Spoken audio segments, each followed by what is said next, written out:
Tecnologia, entretenimento, internet, mídias digitais. Papo de Futuro com Beth Veloso. Dia de Papo de Futuro e hoje a gente vai conversar sobre um tema urgente: como proteger nossas crianças e adolescentes no mundo digital. Você sabia que diversos países estão adotando sistemas de verificação etária para barrar o acesso de menores a conteúdos impróprios, como pornografia, jogos de aposta e redes sociais?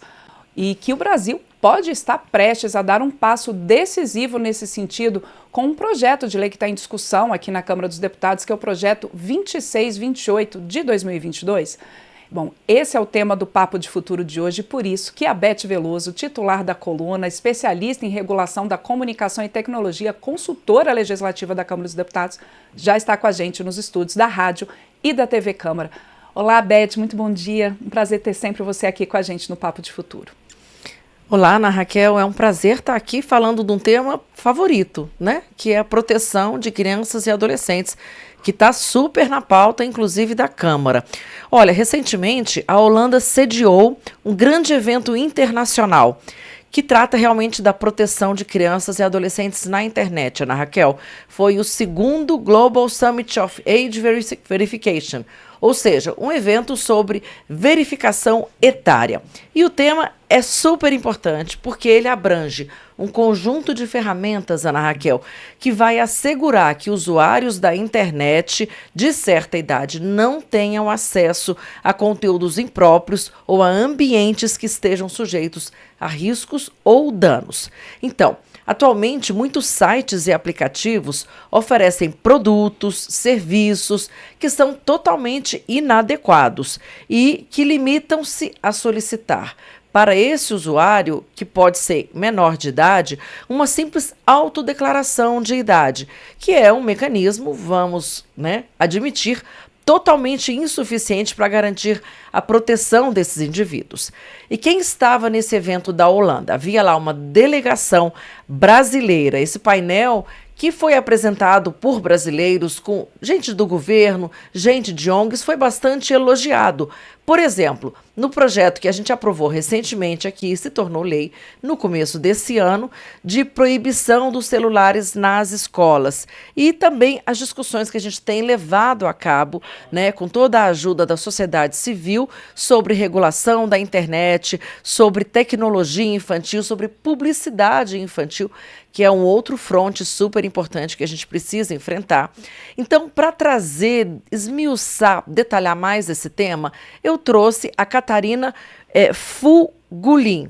Ela é integrante do grupo de políticas públicas do movimento Desconecta, que é um movimento pioneiro na discussão, Ana Raquel, justamente dessa questão da idade adequada para a gente acessar as redes sociais e para a gente também dar um celular para os nossos filhos. Vamos ouvi-la.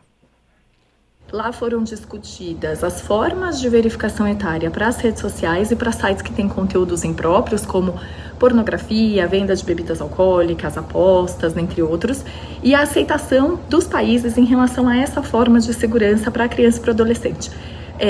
Também haviam alguns fornecedores dessas soluções ali, apresentando as suas tecnologias, e o Brasil teve um painel específico, que foi muito bem aceito, muito bem visto, e fomos muito elogiados por conta da nossa legislação que proíbe celular dentro das escolas. Bom, Beth, e a gente vê então dessa experiência internacional, essa troca de experiências, e o que essa troca, e justamente o que está acontecendo em outros países, o que isso mostra sobre os caminhos que o Brasil pode adotar para proteger melhor as nossas crianças no ambiente virtual? Ana, a experiência internacional mostra que a gente está no caminho certo, e que há muito a fazer, mas que a verificação etária é uma medida fundamental para a gente poder realmente limitar o acesso a conteúdos nocivos e garantir realmente o bem-estar digital dessas crianças, Por exemplo, o Reino Unido, ele já está limitando, a partir de julho, o acesso a sites pornográficos e que ficará sujeito à verificação etária. Na União Europeia estão sendo realizados testes no mesmo sentido. A Austrália alterou a sua lei de segurança online em novembro de 2024 e também está proibindo, a partir do final do ano, vai proibir que adolescentes possam manter rede social. Só a partir dos 16 anos que será permitido. E isso exige uma série de metodologias. Eu estava no Fórum da Internet no Brasil e discuti um pouquinho isso com especialistas. Como é que é feito esse mecanismo, né? Qual é a dificuldade? Não é fácil implementar esse mecanismo, né? O problema é que a gente realmente precisa estar junto dessa corrente que está implementando essas medidas. E depois como fazer é uma discussão posterior. Vamos ouvir a Catarina. A problemática com os jovens ela é bastante semelhante em alguns outros países que têm dados muito parecidos com o do Brasil, tá? A gente tem a Austrália, que tem uma situação bem parecida em relação aos crimes que acontecem através das redes sociais, né? E também os índices de suicídio, automutilação, depressão, ansiedade, principalmente entre as meninas. A Austrália tem uma situação bem parecida e eles até acabaram de passar a lei que proíbe rede social para menores de 16 anos. Essa lei entra em vigor no final do ano. Quer dizer, são dados preocupantes e que geram uma preocupação aí global, não é um problema só do Brasil que você está trazendo aqui para a gente, mas como é que o Brasil ele pode se antecipar a uma crise ainda maior entre suas crianças, principalmente entre seus adolescentes, Beth? Ana Raquel, é importante a gente entender que esse modelo de autorregulação das Big Techs que a gente tem hoje imperando no Brasil, de que elas determinam as regras, não funciona. Inclusive porque, pelas regras das Big Techs, até os 16 anos, até os 13 anos de idade, você não pode usar a internet e não é o que a gente vê na realidade, né? Então, adotar essas medidas, como a verificação etária, é também uma forma de viabilizar aquilo que o movimento Desconecta, da qual a Catarina faz parte, propõe, né? Que está inspirado nas ideias de Jonathan Haidt, que escreveu aquele livro famoso globalmente, Geração Ansiosa. E esse movimento, ele prega que as famílias de todo o país têm que defender a liberdade da criança não poder entrar, o combate ao uso precoce de smartphones e também de redes sociais. Então, a liberdade das famílias terem apoio do Estado para não permitir o acesso precoce de crianças na internet. Essa proposta é justamente adiar, de fato, realmente, né, até os 14 anos o uso de smartphones. Você usa o telefone comum, pode parecer uma proposta completamente assim, inoperável para muitas famílias, mas ela já está acontecendo, já é uma realidade e muita gente está adotando e assumindo os benefícios, se beneficiando realmente do que está acontecendo em termos de devolver essas crianças uma vida, uma infância mais saudável, né? Uma socialização de verdade, e a verificação seria então o mecanismo concreto para você fazer o que o Jonathan Haidt e o Movimento Desconecta estão vendendo. Essa forma de verificação, como eu disse, é que vai ter que ser discutida, né? Agora, o importante é que a gente já está trazendo esse debate para o Congresso Nacional a partir dessa semana. Vamos ouvir a Catarina. As soluções trazidas ali durante a conferência teve a participação de vários fornecedores de tecnologia, apresentando as suas tecnologias. Várias seriam aplicáveis ao intuito da verificação etária, que pode ser feita através das mãos, pode ser feita através de certificados digitais, através de biometria, enfim, eles têm muitas soluções, os bancos estão muito à frente em relação ao uso dessa tecnologia por adultos.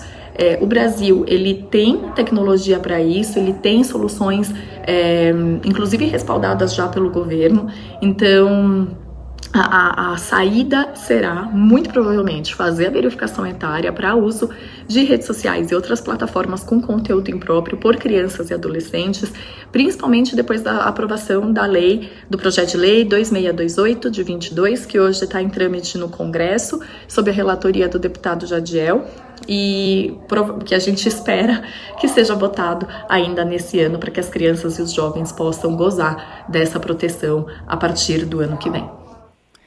Bom, Beth, se a gente tem tecnologia, se a gente tem soluções disponíveis, por que é tão difícil conseguir implementar essas medidas de forma eficaz?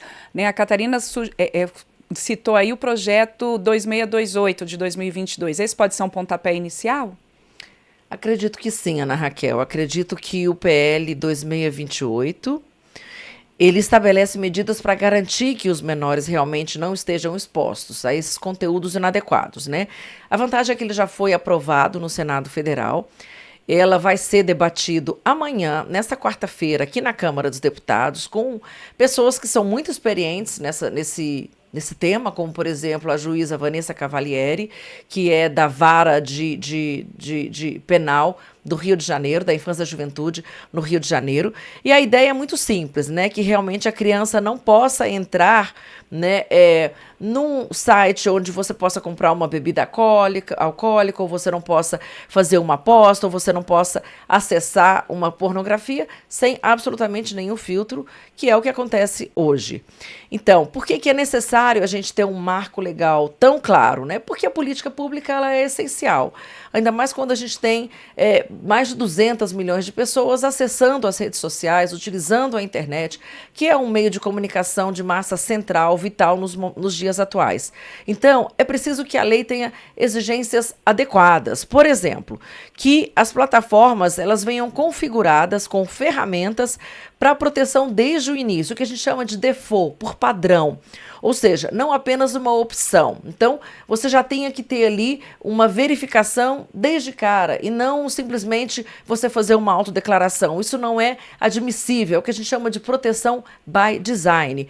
Além disso, as ferramentas de controle parental, elas também têm que estar configuradas desde o início. Portanto, você não pode acessar a internet sem ter ali uma ferramenta que te pergunte qual é a sua faixa etária, né? Qual é a sua verificação, quem é que está responsável pelo seu acesso, quem vai estar controlando e acompanhando a sua navegação. E esse tipo de configuração mais rígida, ela deve prever, sim, também a proibição do perfilamento, né, do acesso à publicidade por parte de crianças. Então, você não pode estar fazendo ali o processamento de dados daquela criança que estão protegidos pela LGPD para fins de envio de publicidade, para fins de recomendação de conteúdo que não é um conteúdo que está acompanhado pelos pais, que pode ser adequado. E esses conteúdos impróprios, eles têm que ser removidos imediatamente. Esses são pontos que estão, de certa forma, no projeto, que também são defendidos pelo Movimento Desconecta e por outras associações da sociedade civil, né? E que vai garantir que a qualquer momento, quando houver o acesso a um conteúdo impróprio, né, você vai poder ter uma fonte de denúncia, uma denúncia rápida, uma remoção rápida desse conteúdo, como, por exemplo, pornografia infantil, né? Que a gente vê tanto acesso a conteúdos impróprios de pornografia, de sexualidade infantil ou de ciberbullying, que ficam aí na internet e que para você poder remover pelas regras atuais, você tem que entrar com uma ação judicial, o que não tem nenhum tipo de celeridade que a gravidade do problema exige. Beth, eu vou deixar então aqui um convite para quem está acompanhando a gente ao vivo no Papo de Futuro ou depois em podcast. A Beth citou aqui que vai ter uma audiência pública nessa quarta-feira na Câmara, uma audiência pública super importante que aprofunda também um pouco mais esses debates que você já está trazendo aqui no Papo de Futuro, que vai tratar um pouco desse projeto, o 2628 de 2022, mas o nome da audiência pública é Educação Digital, Controle Parental e Inclusão. Essa audiência pública vai acontecer na Comissão de Comunicação da Câmara nessa quarta-feira, dia 11 de junho, a partir das 3h30 da tarde. A gente lembra sempre que todas as audiências públicas na Câmara dos Deputados, elas são transmitidas ao vivo pelo canal da Câmara no YouTube. Às vezes elas têm a transmissão aqui pela Rádio Câmara e pela TV Câmara. Nesse caso, essa não vai estar, porque vai estar bem no horário do plenário da Câmara, nesse momento da audiência, mas no canal da Câmara no YouTube ficam todas as audiências. Então, quem quiser também, além de conferir aqui o Papo de Futuro, ouvir o Papo de Futuro e quer ouvir como é que foi essa audiência, tá lá, Comissão de Comunicação da Câmara, audiência marcada para o dia 11 de junho, sobre educação digital, controle parental e inclusão. Fica o convite, então, também para continuar acompanhando o Papo de Futuro e essa audiência pública, né, Beth? Exatamente, Ana Raquel. A gente sabe que o envolvimento dos pais, da família, da sociedade é essencial para a gente poder dar um salto tão grande, né? Existe uma resistência muito grande a qualquer tipo de regulação das redes sociais, mas pouco a pouco a gente vai avançando e quando a gente trata de infância, os avanços são bem significativos, ainda que pequenos. Certamente, Beth, muito obrigada por mais um Papo de Futuro. Até o próximo episódio do Papo de Futuro. Beth Veloso, consultora legislativa aqui da Câmara, especialista em políticas públicas aí de comunicação também. Obrigada, até a próxima, Beth. Uma ótima semana para todos.